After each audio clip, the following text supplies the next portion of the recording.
Nana Kweku Mensa Kaninja joins Charles Collins Ebley for the rest of the program. Kweku, I trust you're doing well. Beautiful jersey. Very, very beautiful jersey. Okay. That is the Turkish Super League. Yes, Paul. Yeah.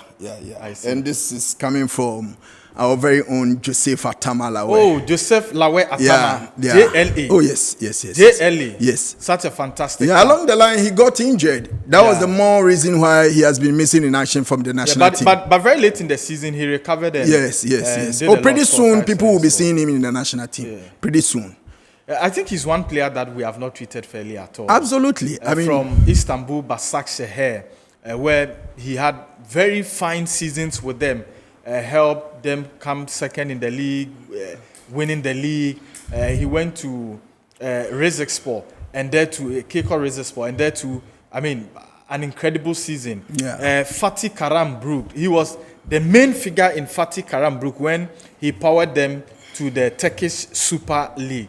Has had very consistent seasons, but unfortunately we continue to overlook him in our collapse. And I share with you, I think that we're on the same page if you say that he's one player that has not been given fair treatment at all as far as our league is concerned. Absolutely. But, it's better late than never. Never, yeah. He's still playing well with Kayserispor. The Turkish league kicks off this weekend. They have a very tough game. I think they play against Galatasaray, who are defending champions of the league. But I know that if he's to replicate that fine form, why not? It is not too late, especially in the 2023 AFCON, which we played in January, February of 2024, where we would want to put in our best. It may be the last for captain of the side, Andrea Ayew. And I'm saying that you are bringing this issue. It may be the last for him. The diehard fans will start coming after you. That you want to take him out of the national team. No. This is something he's mentioned to me. And he mentioned to me in the presence of Gideon Otrienim, Gennaro Gattuso. Yeah. That after the. So from close source. Oh no, I'm saying it that he mentioned to me. That after the 2023 Africa Cup of Nations, which we played in January, February of 2024 in Ivory Coast, he will take stock, look at what he's done with the national team. Okay. He will look at his energy levels. He will look at his desire, the body and soul, and see whether it is worth continuing with the team. Whether he still has the energy, the desire to give more to the national team. If you feel he's not got that same level of energy to be influential in the team, he will call it quit on the national team career. So this is not something that we are saying off-head or something that we are saying without any credible source. I agree, and I do respect that. You are one of the most respectable personalities when it comes to sports in this particular, country. Now, having said that, with regards to the Joseph Atama Lawe's issue, you and I know for a fact that the people that have monitored him closely knows that he's one particular player who is very mobile. A multi-talented player who gives you a lot of options when it comes to midfield, defense, and probably to a large extent attack. So I think that per the rate he has recovered quickly for his club and how influential and crucial he has been for the past years for the various clubs he has played for, I would love to see him in our national team, and hopefully it will come to pass. So, yes, we are keeping close tabs on Joseph Atama Lawe, and all that we can say this morning is that we wish him the very best of luck. Injury-free season, he should have a fruitful season in Turkey, and I'm sure that the coach, Chris Hughton, that I know, would definitely give him a look for his possible comeback to the national team. This particular AFCON that will be coming on in Ivory Coast should be a project for Coach Chris Hughton and Ghana as a country. Michael, yes, I do believe that we have young, talented, exuberant players with that kind of quality, and the current crop of players to some extent turn out to be players that are also playing quite some decent clubs in Europe. So I feel that if there is a time for us to go to the AFCON and start making meaningful impact at AFCON, then it is this certainly AFCON that is coming on in Ivory Coast. So I would still love to see Joseph Atamalawe in the Blasters again. I see. Charles, it's the first time we're speaking after the Football Association's roadmap and the events. After your thoughts on the happenings, the things that have been happening till from the announcement of the roadmap to the elections on Thursday. Today is the deadline for the filing of nominations for the presidential race, executive council elections, RFA elections. Today marks the deadline. Thank you very much, Mike. I think I'm happy about the build-up. I mean, the top guns are having their followers behind them and all that, and I'm just hoping that this time some of the promises we hear, we see them manifest. Because, I mean, it's not just about the football fraternity. Is that to suggest that the promises we had last 4 years have not been manifested? Some of them. And which one outweighs the ones that have been achieved or the ones that are yet to be done? Are yet to be done. You think the ones that are yet to be done outweighs those that have been achieved? No. Let me say no. Or there's a balance. There's a balance. Let me put it that way. There's an equilibrium because I'm of the view that Kurt has done well in some aspect of the game. Okay. The sponsorship and all that. We hadn't seen sponsorship in such a degree for some time, and then how? So where? Oh, the bet power. Sponsorship we had, the money that was deployed to the various. I don't think we've had sponsorship that's 2 million. We have had 3 million for we have had 3 for million the clubs. We have had, it is the same. About the total package. We have had $3 million a season before. Oh, okay. Thank you for the correction. But I was actually speaking to details regarding the amount of money that was released out of that to the clubs. Because but majority of the clubs even complained about the amount. Yes, because I felt that the amount that was allotted for marketing and all that was too much. Okay. Because if you give RTU $25,000, that's the amount they were giving. I'm sure. If you give RTU $25,000 and they have to make a trip to Bechim, Kumasi, they'll come to Accra. I think 3 times: Accra Lions, Accra House of Folk, Olympics.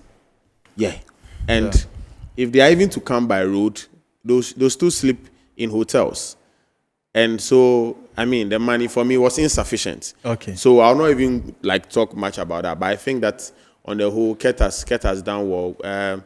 There's a saying in our local parlance that nipa beye bi wan beye ni nyina. So I think there's more time for him to improve upon what he has done so far. And I believe that in as much as some people think that he should be given the boot for someone else to come, I think that's in.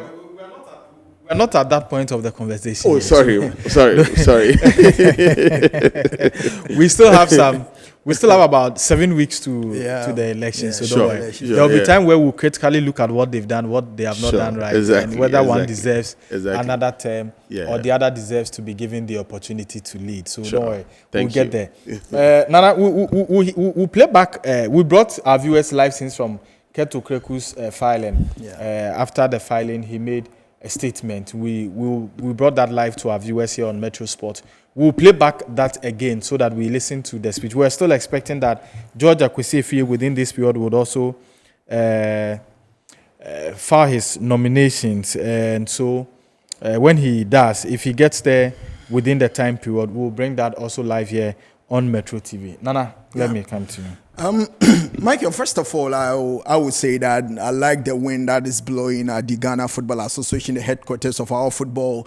The euphoria, the live scenes coming out from the Ghana Football Association do indicate the kind of moment that we are in. This is where, football decides. This is where, we are going to do contest of ideas and people bringing their ideas on the table so that, Ghana football can be better in going forward. So I am pretty much happy about the way things have spun out, even though, yes, from another school of thoughts, people are of the view that the time frame given to delegate or people that have the willingness to compete or to contest the various positions seems to be quite short. But I think that whoever has that kind of ambitions might have prepared himself very well behind the curtain. So the time frame, yes, even though it is short, but I think people will still find a proper way of meeting the deadline and then submitting their forms respectively. But you see, I mean, just look at the pictures, the moment the GFA or the incumbent step foot at the Ghana Football Association Secretariat, you can see his entourage, Regional Football Association, I mean, leaders, club administrators following him, and people are using this opportunity to publicly, I mean, tell the whole world that this is the man they support. So you can clearly see how people are relating to the FA president. But it doesn't change anything. Okay. It doesn't. It doesn't change anything at all. Like Charles rightly said. I mean, I like the fact that you made mention that a time will come, we'll sit down, do proper post-mortem of what was said last 4 years, what you've achieved, and what you've also promised to do in the coming years. We will use what you promised against what you are promising now. That is what we are going to use.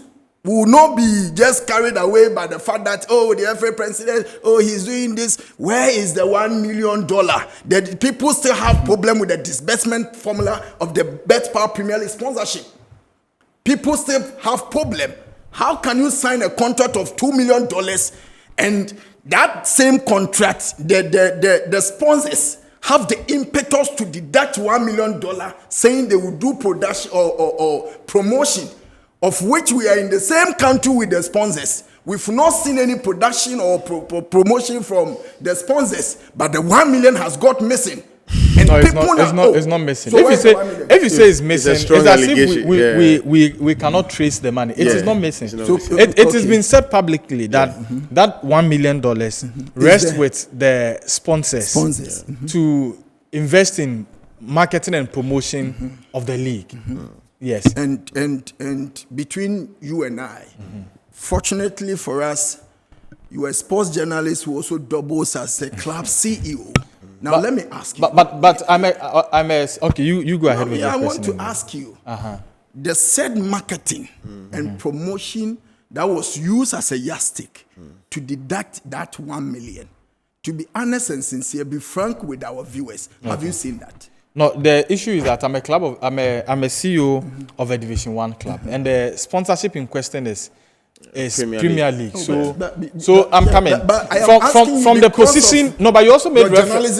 Yes, but you made reference that fortunately I'm also a club CEO, and I'm telling you that yes, I may make inquiries as a media person, but as a club CEO, my club is not affected by that. Okay, so let me take your position as a club CEO aside. Let me put it aside and ask you as a journalist. Okay. But you see, the unfortunate thing for you is that where you sit, you are allowed to answer questions and not to ask questions. So that's the unfortunate thing. If you invite me on Original Sports, which is just about a little over an hour from now, 1 p.m., I will be there on Original TV. And if I come and you have questions, you can ask. But unfortunately, I do the asking. But I agree, Michael. I agree with him to some extent. I mean, you've already said that to make time and dissect the issues. No, we'll come back to look at all these issues. But let's go back to the Football Association's headquarters and bring to you Kurt Okraku's statement after the filing of his nomination to run for the GFA presidential election. I am very humble, gracious to be here.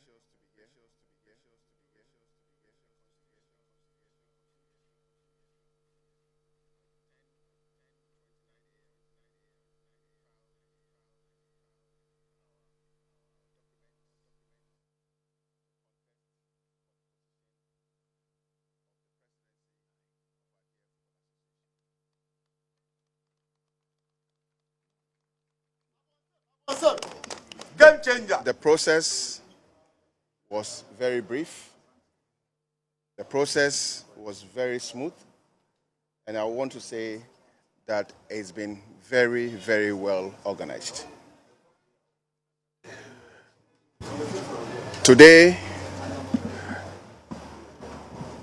with the support of all the membership clubs here, the women Premier League clubs, the Division 1 clubs, who are all heavily represented here, the Premier League clubs who are well represented here, our constituent bodies who are well represented here officially, from far and near, have come here just to make one statement. Football brings all of us together. Football provides our youth with the opportunity to realize their dreams, and football and footballing products must be delivered in a serene and respectful atmosphere. The message from our members here in Guarded confirms all the words that I have used right here. All of us here are interested in developing our football. All of us here are interested in delivering football to the masses.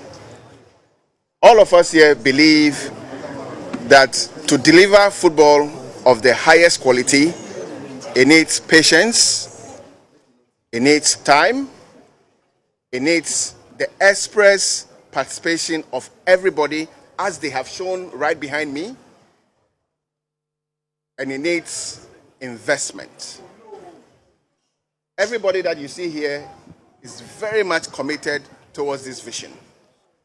And it's the reason why all of them have traveled far and near to be present for this short but all-important ceremony. Ghana football has suffered. Ghana football has struggled. But Ghana football is on the rise. Sure. Sure. Ghana football is most importantly in safe hands. The safe hand is the one addressing all of you.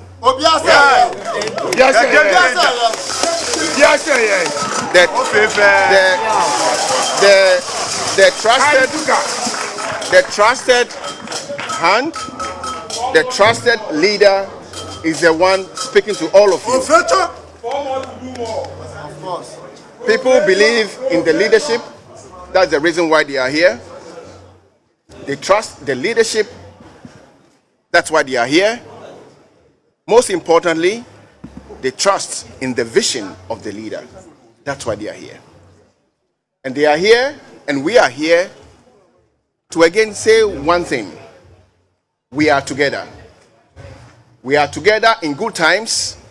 We are together in bad times. Our game will go through bad times, but our game will go through a lot of good times. Our collective future is very bright. We have to be patient. We have to come together as a family, because that's the essence of being part of this association. My hands are open. I said this at Congress. I'll welcome the other mind at all times, because it is the strength that I pick from the other mind that makes this family a unique and strong family. From the bottom of my heart, I want to thank all the women clubs who are here with me today. I want to thank all our Premier League clubs who are here with me today. I want to thank all our Division 1 clubs who have traveled far and near to be here with us today. I want to thank all our RFAs across the 10 football regions who have already shown an undiluted commitment towards this vision. Minda Nyeshin. Namuku Godia. Midama Se. Akpenami. The pledge from all of us is that as a family, as we have shown today, we are firmly committed towards developing the Ghanaian game. And we invite everybody who share the same vision, everybody who has the right levels of skill set, everybody who is committed, and everybody and anybody who is willing to be part of this developmental agenda. Ghana football, again, is in safe hands. Thank you. Kurt Okraku there, the statement he made after filing his nomination. Charles. Okay. I mean, looking at his followers, it's impressive. And I just hope that, as we were saying earlier, we've seen a plethora of promises that were made over the years, some of which we've not yet seen them materializing. So, as Kaninja rightly said, it is prudent that we evaluate or we review his performance over these few years very well, and then we decide with much credible analysis on whether we should give him the shot again or not. But if not, if the rival is credible enough and is competent enough to do the job, why not? But from where I'm sitting, I would like to reserve my comments regarding who should. We'll do that later on. But I mean, we are happy that all these things are being done peacefully and in a very professional manner.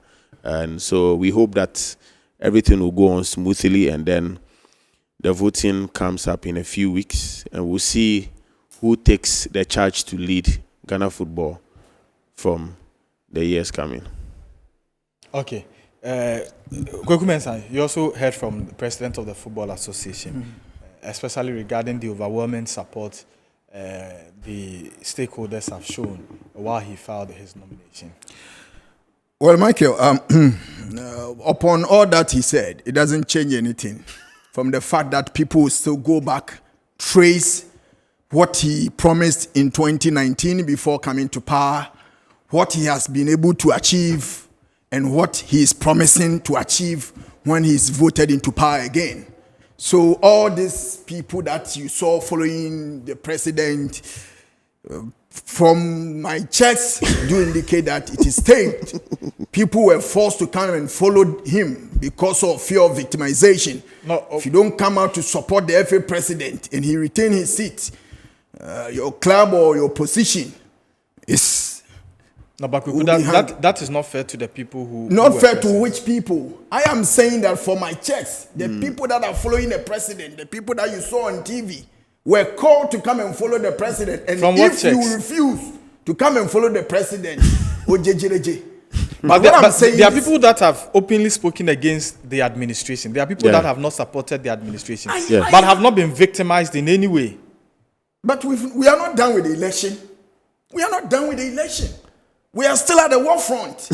You just wait for the dust to settle and see what will pan out in this country. Just wait for the dust to settle. At this particular point, the dust is all over the place. You can't even identify the faces of the people shouting in between the dust. Let the dust settle and see. But my point is, people will still go back and do proper postmortem of what Okraku promised the people. The game-changing slogan, has the game really changed?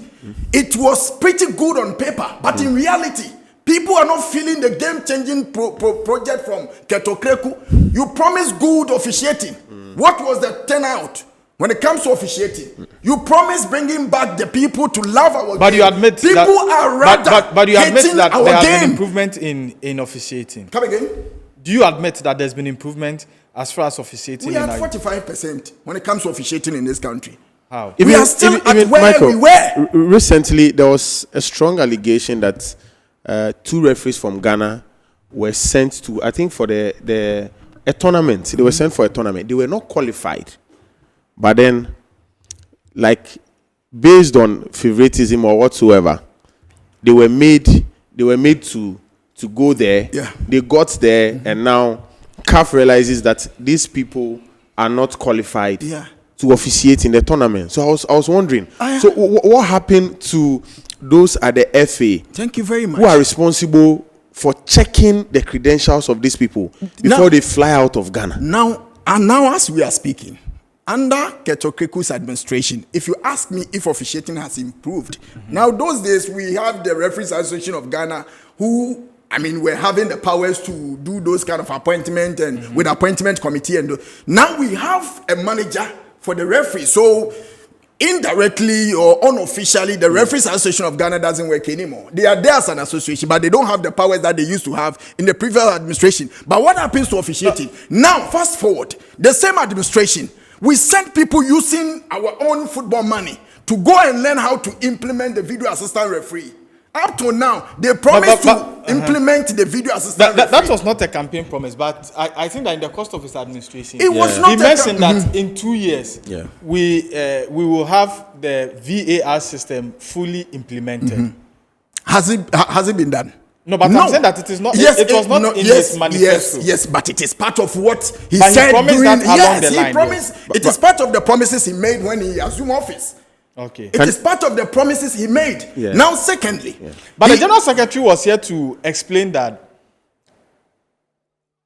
the funding of the cost, or the cost of the VAR implementation was overwhelming. Yes, and I'm sure that at the time when he made that promise, did he do background checks? Maybe. Yeah. So can this person be taken serious? Maybe. Oh, because I interviewed about 2 weeks ago. The General Secretary was here. And I asked that the president promised that the VAR will be implemented in 2 years, and it should have started last season. We didn't see it. Yeah. Are we going to see it at the start of this football season? And then he said no, and that the cost of the current VAR system is too expensive for the Football Association to acquire the system. But FIFA is looking at partnering other companies to develop a system which will be much cheaper. Okay. When that is done, then the FA may be in a position to acquire the VAR setup. But Mike, just a minute. I think that all this technological advancement and logistics and all that,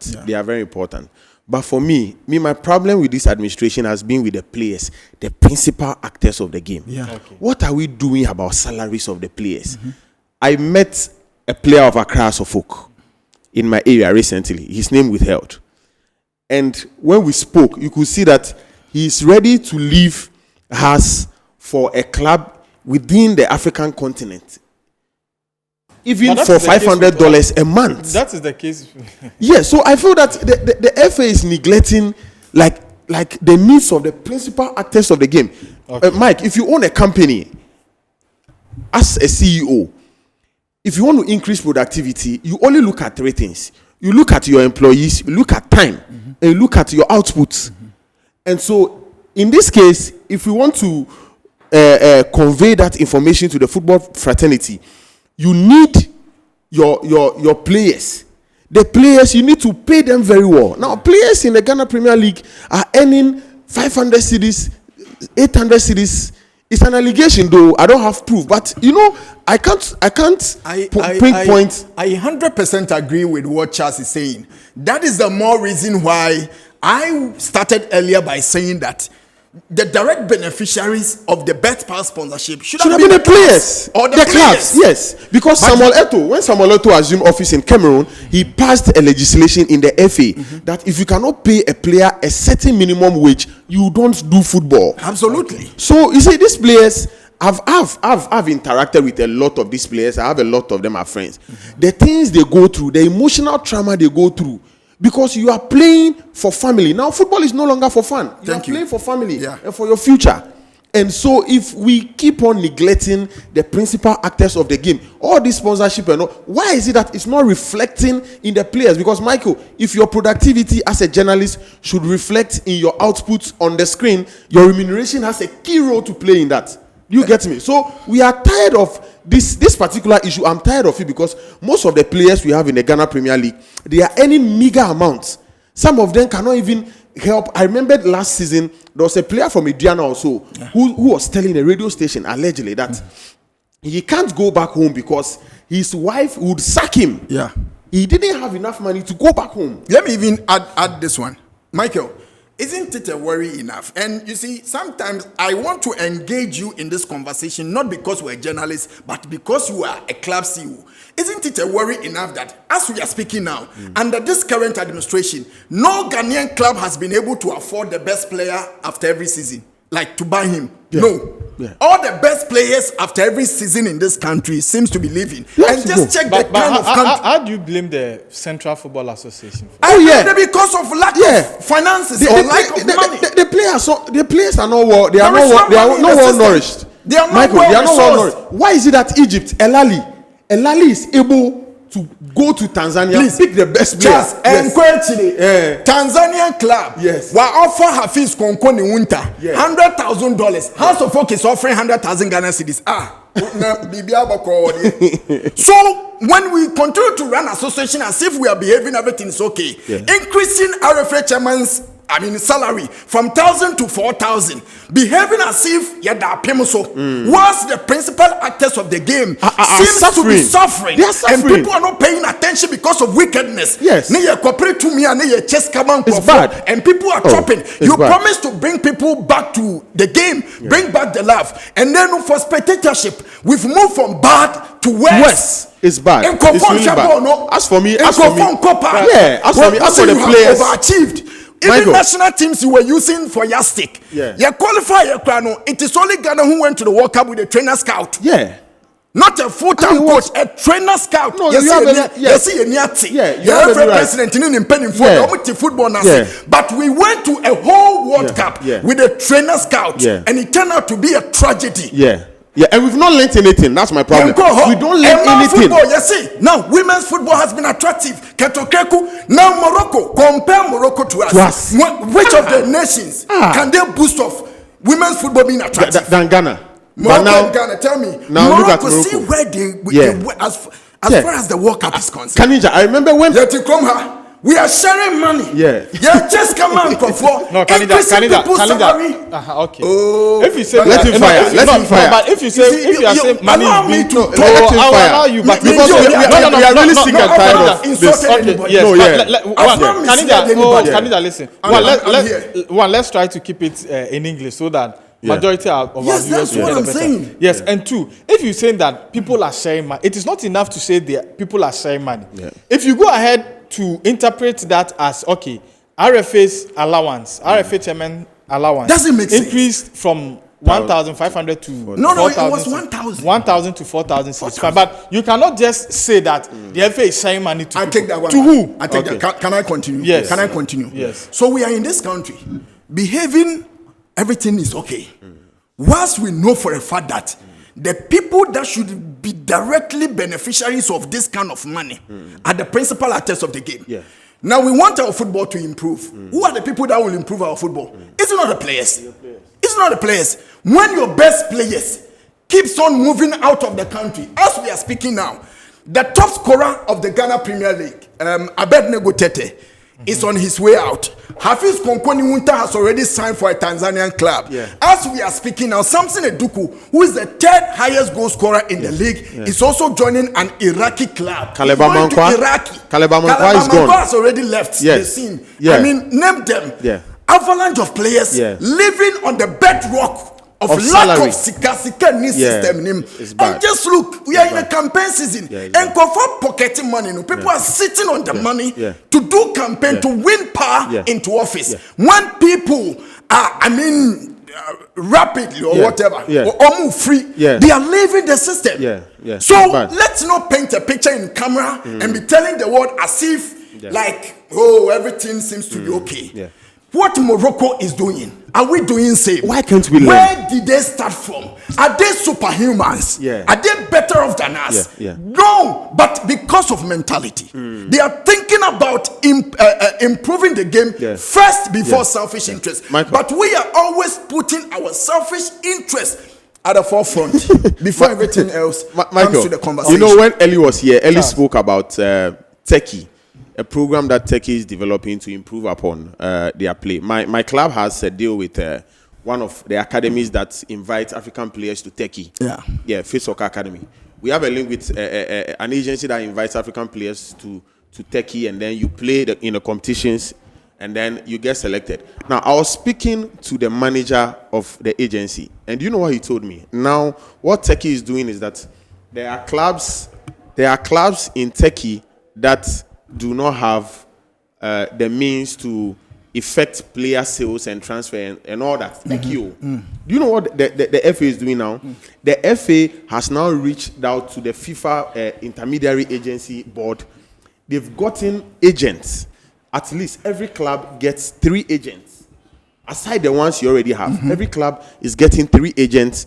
At the end of every season or during the season, they are assessing the performance and the quality of your players. Yeah. Okay. And so at the end of the season, when they do that, they write a report, give it to the club, look for offers for the club. Why? Because they want to bring the club's money. Okay.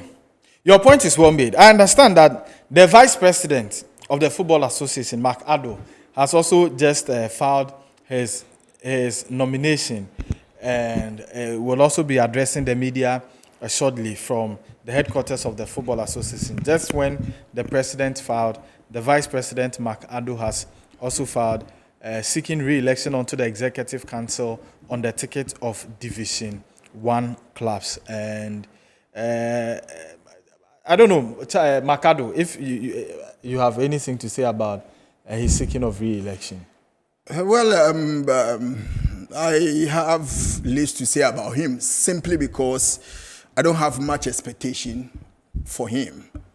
Because from where he's coming from, he's not somebody who had that kind of status before coming into... If you say status, what do you mean? That his background in football? Yes, his background in football. We know people that were, very... That before 2019, he had not been in the game for long. Yes, Okay. the mainstream football, hearing or... Okay. Listening to him here and there, he wasn't that person. So I had least expectation for him. Okay. And for now, I am not disappointed because I never even expected anything huge or, special from him. But I still go back to tell people that these are the reason why a lot of people has filed for the executive council role at the Ghana Football Association. People feel that some of the decisions that were made or that is made under this particular, current administration, to some extent, it's a bit questionable. So yes, they want to go there. People want their voices to be heard. Because yesterday I told you, Michael, the executive council is so powerful enough that is where the big decisions and any other life-changing decisions of our football is made. So that is where we need to be even mindful of, not even the president. The executive council, the people that goes into that particular office are the people we should be wary and mindful of. And I like the fact that, from all cylinders or from all quarters, we've had more than 40 people picking nominations to contest for the executive council. So thank you, Kanija. Let's do some messages that have come through our social media platforms and WhatsApp line.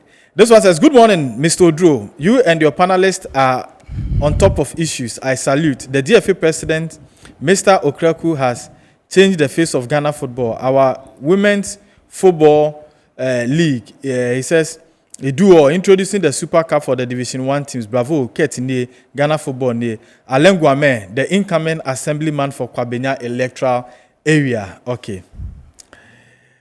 This one reads, check the monies paid to FA committee members at World Cup. How can they supplement the salaries of teams until they are able to wean them off? Football is for the pockets of the FA members and team executives.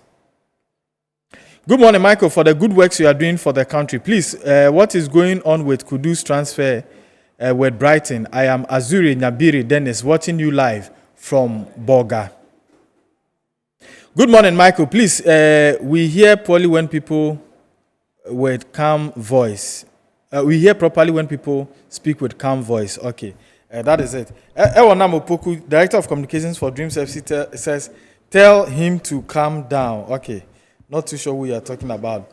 My very good friend and brother, Daniel Snoop, says, bro, allow Kaninja to fire. I am watching you live. This Don Kobe says, Koforidua Yao Trema Chrome. Okay, that's Don Kobe from Koforidua Yao Trema Chrome. Says, bro, what you guys are discussing is true. Ghanaian club players are suffering. More are leaving because of cash. The delegates must be mindful before making decisions. Okay. Let's go to the headquarters of the Football Association and bring you excerpts from the statement of the Vice President, Mark Addo. For the last 4 years, now football for no more ahead of the second term. Well, I think we already said it. They all know, they are very much aware. Nyoma, year before, and the Nyoma so Ayaka say, for example, Division 1 for last year, they all got, I think, 50,000 cities. Now we'll make it 80,000 cities for their operations. For example, we are looking at a busing strategy where we'll buy buses for Division 1, the women's football, also for Premier League clubs, which is very important. We are in Ghana have transportation issues. They will still continue to enjoy the GOIL for arrangement. 15,000 will be right now. It'll be all across 15,000. You won't believe it. The beams can be all sell our usual for operations right now from last season. We'll continue to give them the football boots. We'll continue to give them football balls. We have been adding new jerseys with a partnership with Ghana Tourism Authority for some of them. We'll continue to increase the sponsorship. We have 25 major sponsorships now. The plan is to continue to push to get more people or more larger companies to invest in football. And you know, football is a big global business that people should be aware. And in Ghana, we haven't even scratched the surface yet. This is the first time Ghana football, where finances cry, we are even beginning to increase our revenue based on what since we came significantly. And we'll just continue to increase the pie. Said by the owners of football, the people that run football can have more benefits and also help them alleviate some of the costs that we're running into right now. George, every year contested the president for the second term. Are you sure you guys have the overwhelming majority to win a second term? Listen, I'm not in the business of making forecasts about people. You know, if George wants to contest, he can contest. The issue is that bottom line is we are just showcasing what we've done and what we plan to do. So like anybody else, anybody can come in and who wants to contest can contest. So for us, it meets the criteria. As to what I can only speak about what we've done and what we intend to do, which I believe we are in a very strong position. And you know what? By virtue of the fact that you have all these Division 1 clubs representative, by virtue of the fact that you have the women representative, by virtue of the fact that you have Premier League clubs showing up to support, I think it's the story speaks for itself. We don't have to say much. We just have to continue doing the work. Thank you very much. Okay, so you just heard from Mr. Makado, that's the Vice President of the Football Association. Very soon we'll be hearing briefly from Dr. Tony Obin, who is also a great mind when it comes to the game, who will also speak to us briefly on what he makes of today and the way forward for President Okraku after he has picked his forms. Doc, good morning. Good morning. Indeed, it's a great day for you to have come out, left your busy schedule to be here this morning. It means this is a very good one for you. Yeah, I think so. I mean, first of all, I want to congratulate the president for, bringing himself up for re-election. I know we started this journey 4 years ago. It's not been easy. As he said, the issues are still there, most of them, but a lot of the foundation have been made. He's laid a lot of strong foundation that I think as Ghanaians we should see that. If you don't build a strong foundation, you can't build upon it. And I think he's led this ESCO very well to develop that. I think what needs to be done is building upon the foundation. What has happened in the last 4 years that will continue to linger, that will make you to always show up when Kurt is around? Well, first of all, I've seen his commitment to football. His commitment not only to men's football, women's football. Those were some excerpts from the filing of the Vice President and some other ESCO members from the headquarters of the Football Association. We're building up to the climax of the program. And last weekend, something big happened at the Ajingano AstroTurf, and that was where the maiden edition of the IMG League Cup happened. the season's opener, Ignite Media put together 12 club supporters to engage in a football gala. And it happened that the team that reigned supreme, Manchester United, captain of the team, Ransford, and coach of the side, Wilfred Jackson, known as Syrup, joined myself and Okraku and Kaninja here in the studio. Kaninja, first of all, share with us the objective behind the IMG League Cup. Well, Michael, I think that, the rationale behind it was to have a mini tournament or maybe an event that will officially usher us to the football season. The Spanish Premier La Liga, the English Premiership, the German Bundesliga, the Italian Serie A, the French Ligue 1, and of course our own, Ghana Premier League. So that was the rationale behind it. A mini tournament that can bring the supporters together and also usher us to the season that is exactly even starting today. Okay. And apart from that, we also wanted to use the avenue to also get the TV and the radio closer to them. So that is the more reason why Metro TV, Original TV, and Original FM took this particular, great move to get the TV and the radio closer to the people that we think are key stakeholders of our daily work. So yes, it was a fruitful event, I must say. The only disappointing thing was that Real Madrid of all clubs and Juventus failed to show up for the competition. If we are talking about one of the... their teams, it's not surprising because their teams are facing major challenges. Madrid is playing Athletic Bilbao with an odd of 2.15. It tells you how weak the Madrid team has become. And Juventus Ransford, okay, let me start with you, coach. First of all, how much of an opportunity was it for you to come together with your other club supporters, argue, play football in the end to show what you're made of? Well, since it's football, and then it's one of football's objectives that we meet and then we are together. So for us, it was an avenue or a chance for us to meet as football fans, proper football fans, and then have friendly banters and then prepare ourselves towards the upcoming season.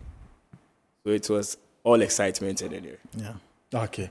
And Ransford, before the tournament, what were the expectations that you lead your guys to come and win the competition?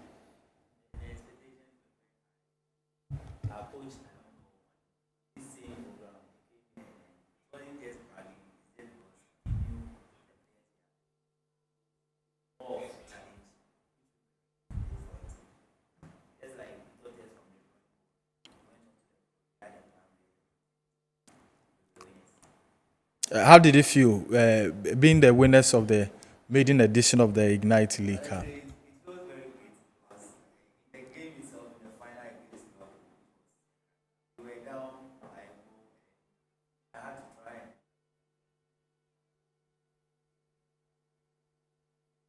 I had to tell them this is not the time for us to give up because we've come way too long to get through the group stages, go to the semi-final, where I think was a difficult game against Barca. They dominated us. And then in the final, this was not the time to give us.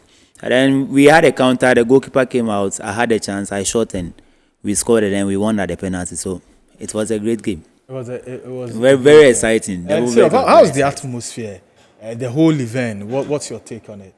It was nice. It was fantastic. I give a big shout out to the organizers. They did a fantastic job because everything was well organized, and then we were there.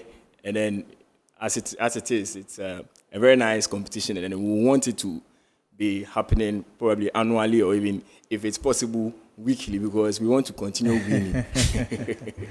I see. Okay, but someone sent a message that it is good that you have won this competition because this is the only trophy United will be winning in the season. Any Manchester team will win in the season. But first of all, what does it mean to you? I mean, for you, the supporters, you get to even celebrate something ahead of the start of the season. Yeah, sure. For rest of the supporters, we are excited because we won this as United fans, as proper United fans representing our club. And then for the people saying this will be the only trophy we win, I'm not sure it's right because we had very good competitive teams representing their fans, representing their clubs, and then they also wanted to win because I quite remember just last week we had Barcelona and then Liverpool.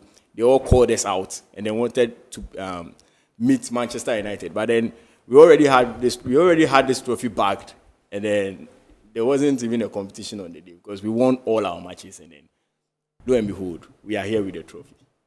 Okay. But in the season, where finally, and then we wrap up, what are your expectations of Manchester United this season? Last season wasn't so great, but at least I would say okay because it was Eric Ten Hag's first season, and then we saw a little bit of improvement. I think if we are to work on our away form this season, we stand a chance of winning a trophy, and taking into consideration some of our signings and then per pre-season games have watched so far, I think we are going to be successful this season. Okay. How about you, Syrup? Your expectations for the season? I can only be optimistic. We are ready. We are ready as fans because looking at where Ten Hag took the team from and then where he finished off last season, you can only see progress. And then the kind of experience and technicalities in the players he signed this season, we are ready. We want to see his philosophy and then tactics, his style of play and everything come into fruition this year. And then we are not just going to be competitive, but then we are going to win trophies as well. Okay. Thank you very much for the time. I know that we would have more time to continue the conversation on Original TV at 1 p.m. on Original Sports, where Nana Okraku Mensah Kanija and Agro Hine Nana Yao Opoku